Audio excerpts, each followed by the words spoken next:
हमीरपुर में दबंगई, घर में घुसकर दबंगों ने छात्रा के साथ की छेड़छाड़, पिता और भाई के साथ की जमकर मारपीट, राट कोतवाली क्षेत्र का मामला।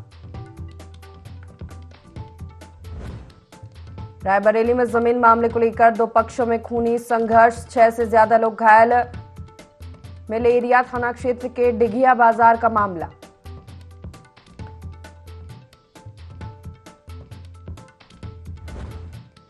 हरदोई में प्रेम प्रसंग के चलते युवक युवती ने की खुदकुशी, ट्रेन के सामने कूदकर दी जान। कछौल कोतवाली क्षेत्र का मामला।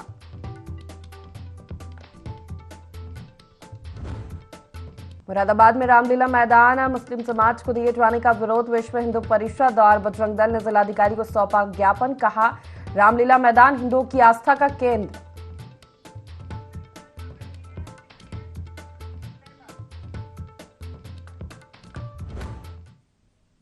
नमस्कार, बहुत स्वागत है आपका। ND24 देख रहे हैं आप, मैं हूं आपके साथ प्रशिता शर्मा। बुलेटिन की शुरुआत करते बड़ी खबर के साथ। हमीरपुर से आपको बता दें, घर में घुसकर दबंगों ने छात्रा के साथ छेड़छाड़ की है। विरोध करने पर पिता भाई के साथ दबंगों ने जमकर मारपीट की। लगभग 6 दबंगों ने छात्रा के घर में घुसकर हमला किया। पीड़ित छात्रा के कपड़े फाड़ने का भी प्रयास किया गया। तहरीर के आधार पर 8 आरोपियों के खिलाफ केस दर्ज हुआ है। राट कोतवाली इलाके का यह पूरा मामला बताया जा रहा है। हमीरपुर से खबर है, जहां घर में घुसकर दबंगों ने छात्रा के साथ छेड़छाड़ की है। पिता और भाई के साथ जमकर मारपीट भी की। तहरीर के आधार पर 8 आरोपियों पर केस दर्ज किया गया है। घर में घुसकर दबंगों ने छात्रा के साथ छेड़छाड़ की। हमीरपुर से खबर बता रहे, विरोध करने पर उसके पिता और भाई के साथ जमकर मारपीट भी की है। लगभग 6 दबंगों ने छात्रा के घर में घुसकर हमला किया है। पीड़ित छात्रा के कपड़े फाड़ने का भी प्रयास किया गया। तहरीर के आधार पर 8 आरोपियों के खिलाफ केस दर्ज हुआ है।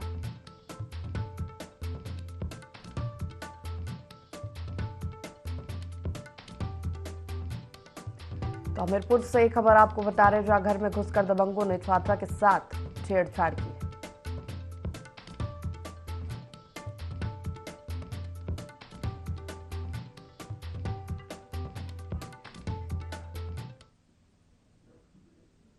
अगली खबर रायबरेली से आपको बता दें, जहां जमीन को लेकर दो पक्षों में संघर्ष हुआ। खूनी संघर्ष में 6 से ज्यादा लोग घायल हुए हैं। घायलों की हालत नाजुक बनी हुई है। जिला अस्पताल में घायलों का इलाज चल रहा है। दोनों पक्षों की तहरीर पर पुलिस जांच पड़ताल में जुटी। पुश्तैनी जमीन के विवाद में खूनी संघर्ष हुआ। मेलेरिया थाना क्षेत्र के डिघिया बाजार की घटना बताई जा रही है। जमीन मामले में दो पक्षों में खूनी संघर्ष हुआ, जिसमें 6 से ज्यादा लोग घायल बताए जा रहे हैं। अस्पताल में सभी का इलाज जारी है। दोनों पक्षों की तहरीर पर पुलिस जांच पड़ताल में जुटी है। पुश्तैनी जमीन के विवाद में ये पूरा खूनी संघर्ष हुआ है। मेलेरिया थाना क्षेत्र के डिघिया बाजार की पूरी घटना बताई जा रही है। रायबरेली से बड़ी खबर, जहां जमीन को लेकर दो पक्षों में खूनी संघर्ष हुआ। 6 से ज्यादा लोग इसमें घायल हुए हैं। फिलहाल घायलों की हालत नाजुक बनी हुई है। सभी का जिला अस्पताल में इलाज चल रहा है।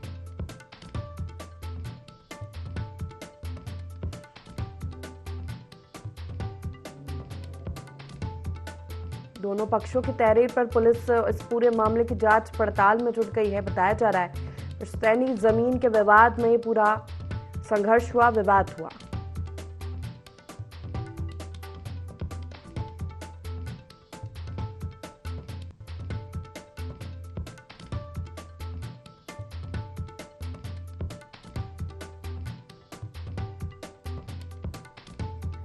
रायबरेली से बड़ी खबर आपको बता रहे, जहां जमीन विवाद दो पक्षों में खूनी संघर्ष हुआ, जिसमें 6 से ज्यादा लोग घायल बताए जा रहे हैं।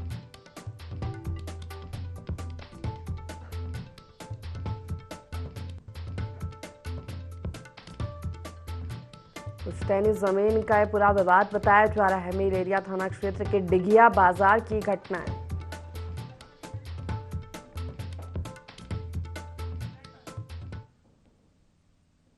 चलिए अगली बड़ी खबर का रुख कर लेते हैं हरदोई से। आपको बता दें, मजिस्ट्रेट के आदेश पर कब्र से शव निकाला गया। परिजन पुलिस की पिटाई से मौत का आरोप लगा रहे थे। परिजनों ने डीएम और मुख्यमंत्री से शिकायत की थी। आरोपी पुलिसकर्मियों के खिलाफ कार्रवाई की मांग कर रहे हैं। पुलिस पर जबरन शव को दफन करवाने का भी आरोप है। चोरी की शिकायत पर पुलिस पकड़कर थाने लेकर आई थी। पिटाई के बाद तबीयत बिगड़ने पर परिजनों के सुपुर्द कर दिया गया था। परिजनों ने प्राइवेट हॉस्पिटल में भर्ती कराया था। परिजन पुलिस की पिटाई से मौत का आरोप लगा रहे। हरियावा थाना क्षेत्र के कमालपुर गांव का पूरा मामला बताया जा रहा है। हरदोई से खबर है, जहां मजिस्ट्रेट के आदेश पर कब्र से शव निकाला गया। ज्यादा जानकारी देंगे संवाददाता नसीम हमारे साथ जुड़ गया। नसीम, मजिस्ट्रेट के आदेश पर कब्र से शव निकाला गया है। बताया जा रहा है कि पुलिस की पिटाई से मौत का आरोप परिजन लगा रहे हैं। क्या जानकारी इस पूरे मामले में? देखिए प्रश्न, मैं आपको बता दूं, ये हरियाणा थाना क्षेत्र के कमलापुर गांव का मामला है, जहां मजिस्ट्रेट के आदेश पर कब्र से निकाला गया था शव, पोस्टमार्टम के लिए भेजा गया। परिजन लगा रहे थे लगातार पुलिस की पिटाई से मौत का आरोप। वहीं परिजनों ने डीएम और मुख्यमंत्री से भी शिकायत की है। मृतक का परिवार आरोपी पुलिस कर्मियों के खिलाफ कार्रवाई की मांग कर रहा है। लगातार परिजन पुलिस की पिटाई से मौत का आरोप लगाकर पोस्टमार्टम के लिए शव की मांग किए हैं। पुलिस पर जबरन शव दफन करवाने का भी आरोप लगाया है परिजनों ने। चोरी की शिकायत वहीं पुलिस पकड़कर लाई थी। चोरी की शिकायत में युवक को पिटाई के बाद तबीयत बिगड़ने पर परिजनों के सुपुर्द किया था युवक को। वहीं इलाज के दौरान इलाज के दौरान युवक की मौत पर पुलिस की पिटाई से मौत का आरोप लगाए हैं परिजन। जी, ये हरियाणा कोतवाली क्षेत्र का मामला है। बने रहिए आप, अगली खबर पर भी आपसे जानकारी लेंगे।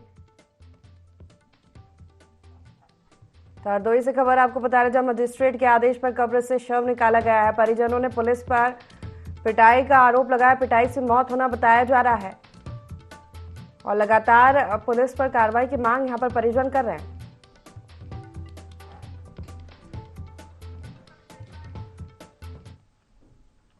चलिए हरदोई से अगली बड़ी खबर का रुख कर लेते। सड़क किनारे ईंट भट्टे के पास युवक का शव मिला है।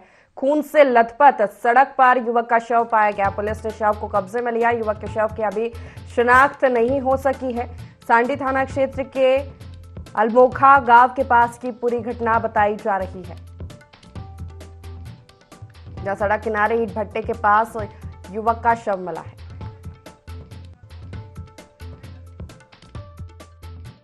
थाना सांडी के अंतर्गत सांडी हरदोई मार्ग का है, जहां पर एक ग्राम पड़ता है अमलोखा।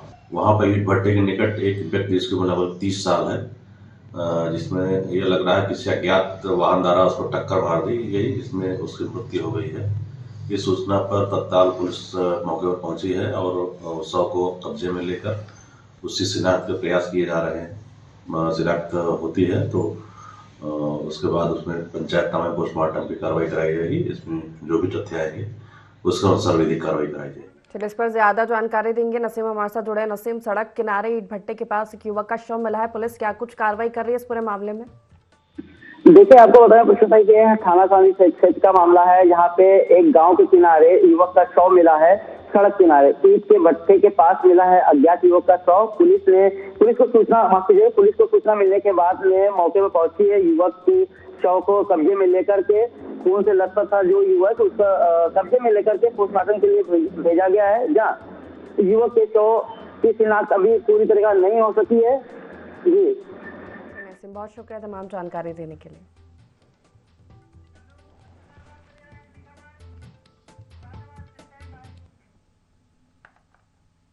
चलिए अब खबरों का रुख करते हैं। चुनाव आयोग ने लोकसभा चुनाव की तारीखों का ऐलान कर दिया है। इसके साथ ही आचार संहिता लागू हो गई है। मुरादाबाद में प्रशासन भी अलर्ट हो गया है। सियासी दलों के होर्डिंग पोस्टर हटाए जा रहे हैं। पहले चरण में 19 अप्रैल को मतदान होगा।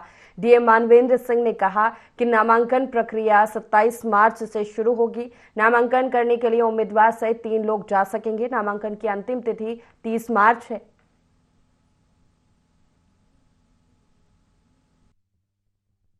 निर्वाचन की अधिसूचना दिनांक 20/3/2024 को जारी की जाएगी। नाम निर्देशन की अंतिम तिथि जो है वो 27/3 है। नाम निर्देशनों की स्क्रूटिनी का दिनांक जो है वो 28/3 है। नाम वापसी हेतु अंतिम दिनांक 30/3 है। 30/3 को 3 बजे तक जो लोग 3 बजे वाइंड अप हो जाता है उस दिन, 30/3 तक जो भी जो वापस लेना चाहते हैं वापस ले सकते हैं। मतदान का दिनांक जो है 19/4 है। मतगणना के दिनांक मतगणना 4/6/2024 को होगी। मुरादाबाद के लाजपत नगर स्थित रामलीला मैदान को मुस्लिम समाज को देने के विरोध में विश्व हिंदू परिषद और बजरंग दल ने जिलाधिकारी को ज्ञापन सौंपा।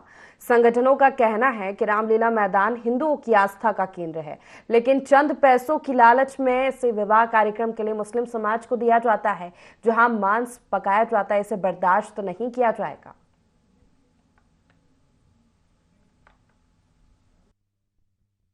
आज राष्ट्रीय बजरंग दल मुरादाबाद के द्वारा मुरादाबाद महानगर के अंदर लाजपत नगर में एक रामलीला ग्राउंड स्थित है, जिसके अंदर जो कि हिंदू समाज की आस्था का केंद्र है, वह भगवान श्री राम और हनुमान जी की प्रतिमा भी स्थापित है। और वहां पे दूसरे समुदाय को वह स्थान शादी विवाहों के लिए दिया जाता है। वहां मांस पकता है, वहां मांस खाया जाता है, हड्डियां फेंकी जाती हैं, जिसको हिंदू समाज बर्दाश्त नहीं करेगा। माननीय जिलाधिकारी महोदय को ज्ञापन दे रहे हैं। रुक करते खबरों का। लोकसभा चुनाव की तारीखों का ऐलान होने के बाद प्रशासन चुनाव तैयारियों में जुट गया है। पीलीभीत के जिला निर्वाचन अधिकारी संजय कुमार सिंह ने बताया कि पीलीभीत में 19 अप्रैल को पहले चरण में मतदान होगा। इसके लिए प्रत्याशी 20 से 27 मार्च तक नामांकन भर सकेंगे। 28 मार्च को नामांकन पत्रों की जांच की जाएगी, जबकि 30 मार्च को प्रत्याशी अपना नाम वापस ले सकेंगे। चुनाव परिणाम 4 जून को आएंगे।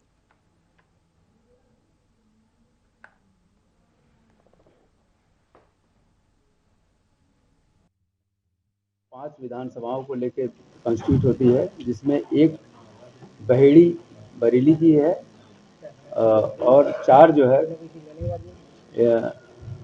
127 पीलीभीत है, 128 बरखेड़ा है, 129 पूरनपुर है और 130 बीसलपुर है। इस बार हम लोगों ने जो व्यवस्था कर रखी है, प्रत्येक विधानसभा वार हम 10-10 मॉडल बूथ बनाएंगे और हम चुनाव निष्पक्ष और शांतिपूर्ण ढंग से कराएंगे। हरदोई में कछौना कोतवाली क्षेत्र के सुजानपुर रेलवे फाटक के पास प्रेम प्रसंग के चलते युवक युवती ने ट्रेन के आगे कूदकर आत्महत्या कर ली। युवक का नाम इंद्रजीत बताया जा रहा है, जबकि युवती की पहचान करने में पुलिस जुटी है। ये मामला थाना कछौना के दलील नगर का है, जहां पर विगत रात एक प्रेमी युगल जो कि बोलेरो गाड़ी से आया था कहीं से और ट्रेन के सामने आकर आत्महत्या कर ली है, जिसमें सूचना पर थाना स्थानीय पुलिस मौके पर पहुंची है और शव कब्जे में लिया गया है। और शव के शिनाख्त के क्रम में जो उसमें से एक युवक था उसकी पहचान हो गई है, जिसका नाम इंद्रजीत जो कि बेनीगंज रहने वाला है। उसके परिजन को सूचना दे दी गई है। मौके पर पहुंच रहे हैं। मौके पर पीले यूनिट है, सुधार के साथ जुटाए जा रहे हैं। इसमें पुलिस द्वारा शव कब्जे में लेकर पंचायत में पोस्टमार्टम की कार्रवाई कराई जा रही है। इसमें जो भी तथ्य आएगी उसके अनुसार कार्रवाई कराई जाएगी। लोकसभा चुनाव की तारीखों का ऐलान होते ही जिला प्रशासन अलर्ट मोड पर है। चुनाव आयोग लोकसभा चुनाव 2024 के कार्यक्रम के साथ मतदान की तारीखों का ऐलान करते ही पूरे देश में आचार संहिता लागू हो गई है। इसी क्रम में जनपद ललितपुर प्रशासन ने आचार संहिता का पालन करते हुए शहर और ग्रामीण क्षेत्रों में लगे बैनर, पोस्टर और होर्डिंग्स को हटाया है। आपको बता दें, 88 ललितपुर लोकसभा सीट पर 5वें चरण में यानी कि 20 मई को मतदान होगा।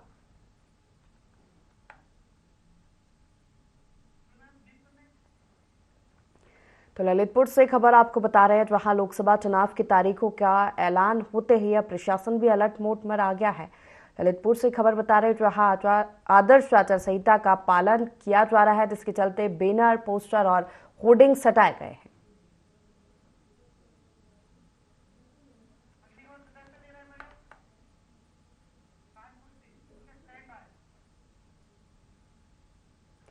कानपुर के पूर्व विधायक अजय कपूर का बीजेपी में शामिल होने के बाद पहली बार नगर आगमन हुआ, जहां चकेरी एयरपोर्ट पर समर्थकों ने उनका जोरदार स्वागत किया। इस दौरान अजय कपूर समर्थकों के जुलूस के साथ केशव नगर स्थित भाजपा के क्षेत्रीय कार्यालय पहुंचे, जहां उन्होंने अध्यक्ष प्रकाश पाल और जिला अध्यक्ष शिवराम सिंह, दीपू पांडे, दिनेश कुशवाहा से मुलाकात की।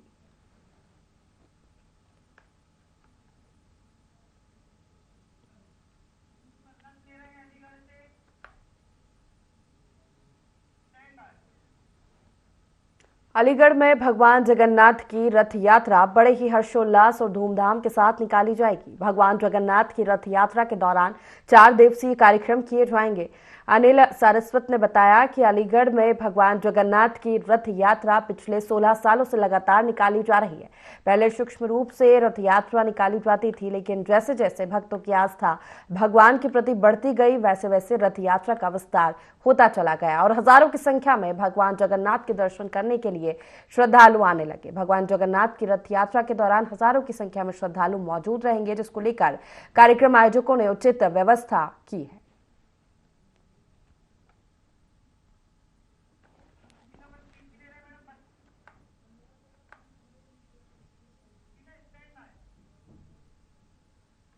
आचार संहिता लगने के बाद प्रशासन ने प्रेस कॉन्फ्रेंस की। बस्ती में डीएम और एसपी ने चुनाव को लेकर प्रेस वार्ता कर जानकारी दी। उन्होंने बताया कि आगामी 25 मई को बस्ती जिले में 6वें चरण में मतदान होगा।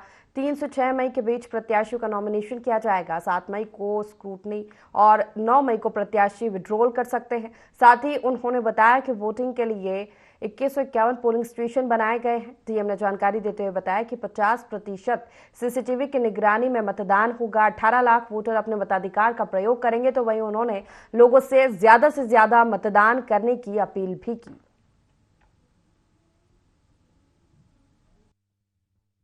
पार्लियामेंट्री कॉन्स्टिट्यूंसी का जो चुनाव होगा, जो चुनाव का डेट है 25 मई 2024 और काउंटिंग का तिथि है 4 जून 2024।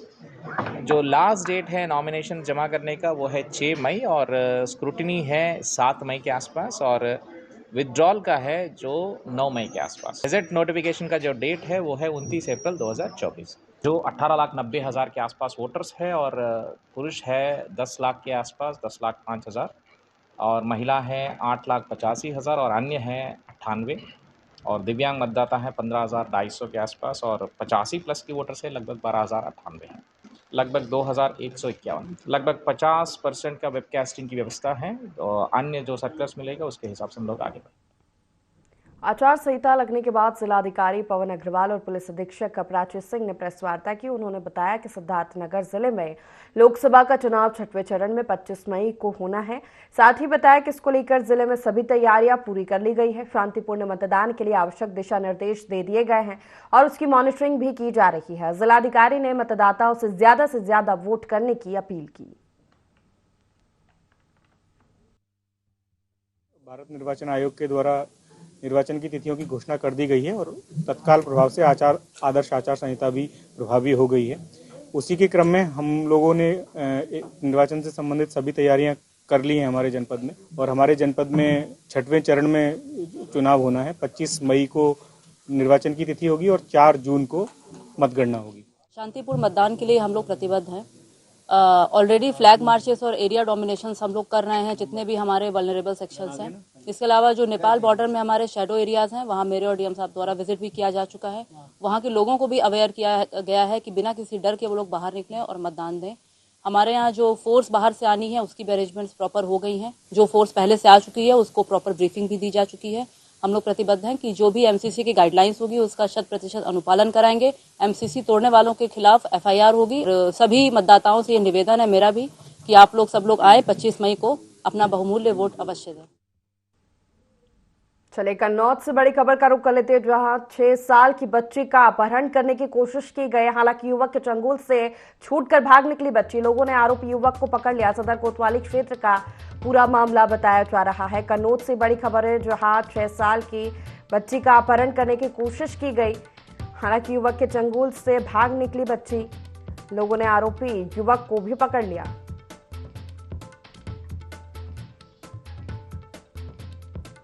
सदर कोतवाली क्षेत्र का यह पूरा मामला बताया जा रहा है। कन्नौज से बड़ी खबर, 6 साल के बच्चे का अपहरण करने की कोशिश की गई। युवक के चंगुल से छूटकर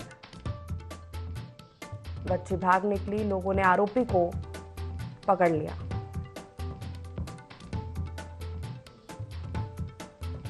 सदर कोतवाली क्षेत्र का यह पूरा मामला बताया जा रहा है।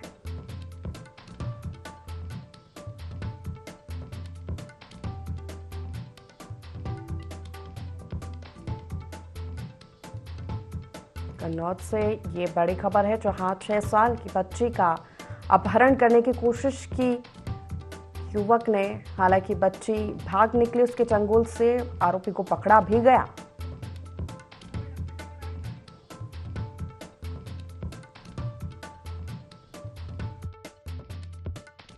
आसिफ बिहारी मेरी लड़की को उठा के लेकर गया और मेरी लड़की ने उसके हाथ पे काटा, तब वो छुड़ा करके भाग के उसके आई। अच्छा, करने के लिए लेकर जा रहा था, ये तो वो ही जान सकता है। अच्छा, हमको अभी अब तराई पढ़ के हम लोग आए। जब हम लोग को मालूम हुआ, मेरी बेटी ने बताया कि अब्बू हमने इसलिए नहीं बताया कि उसने जान से मारने की धमकी दी थी कि अगर तुमने अपने अब्बू को बताया तो हम उसको जान से मार देंगे। युवक को पुलिस के हवाले कर दिया। इससे पहले 1-2 कांड और भी कर चुका है वो। अभी 2-3 दिन पहले ही एक लड़की किसी को भगा करके पकड़ के लेकर के जा रहा था, बता मालूम पड़ा था।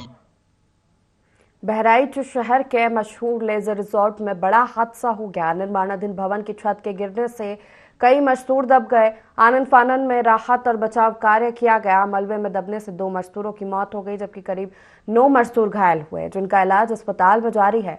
परिजनों ने लेजर रिजॉर्ट के मालिकों पर देर रात तक निर्माण कराने का आरोप लगाया है।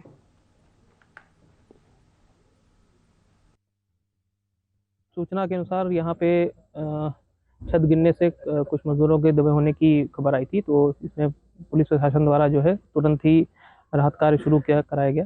इसमें कुछ लोगों को मामूली चोटें आई थी, जिन लोगों को भर्ती कराया गया है और राहत कार्य भी जारी है। 2 लोगों के मृत्यु होने की सूचना है, जिनको निकाला गया है। अभी राहत भी पूरा राहत कार्य जारी है। राहत कार्य खत्म हो जाएगा तभी इसमें पूरी एग्जैक्ट संख्या समझ में आएगी। अभी तक जो है अभी तक 2 लोग जो है निकाले गए हैं। अब देखिए, जांच का विषय है, आगे जांच करके इसके बारे में किया जाएगा। अभी हम लोग का पूरा जो जोर है वो राहत और बचाव कार्य पे है, इसे जल्दी पूर्ण कराएं। इसी के साथ फिलहाल के लिए इस बुलेटिन में इतना ही। लगातार खबरों के लिए देखते रहिए IND24। नमस्कार।